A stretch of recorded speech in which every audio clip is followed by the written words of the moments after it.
congressman who is very familiar with the border issue, Arizona Republican Andy Biggs.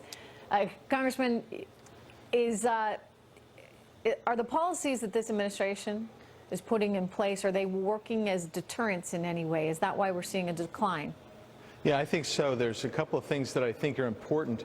When he put pressure on the Mexican government to get their military down to Mexico's southern border and start trying to control that, that did two things. Number one, you actually had some specific deterrents. In other words, they were actually sending certain people home, stopping them from entry.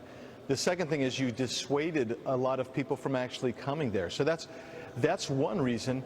The other reason, I think, and this can't be lost because I think this is the most effective deterrent you have to illegal immigration, and that's when the President of the United States says, we're going to actually enforce our laws and remove people who, ironically enough, have been to court, had due process, and the judge has said, you need to be removed.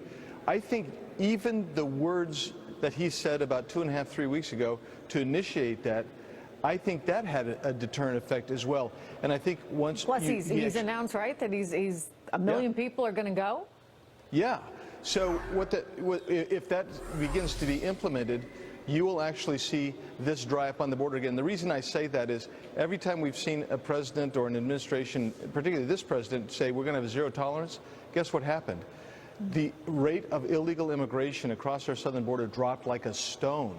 And whenever you have Congress come and say, well, we want to grant amnesty, it restores those numbers. They start coming back. And that's what you see happening. Yeah, so that's the push-pull, if you would. There's money that's been approved for the border bill.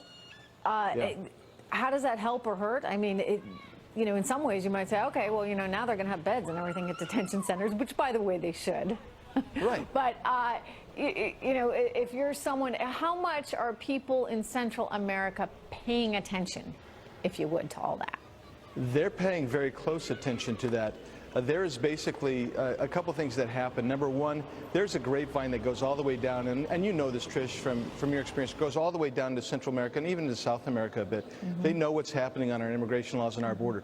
The second thing is you actually have NGOs and churches who advertise in Mexico and Central America for illegal immigration. And then the third thing is you have cartels that recruit people as well. So all of that is going on, and people come back. If they do get removed, they go back and they say, you know, I got removed. And why did you get removed? Because I was there illegally and there. Gotcha. Exactly. Okay, exactly. Congressman, it's good to see you. Thank you very much.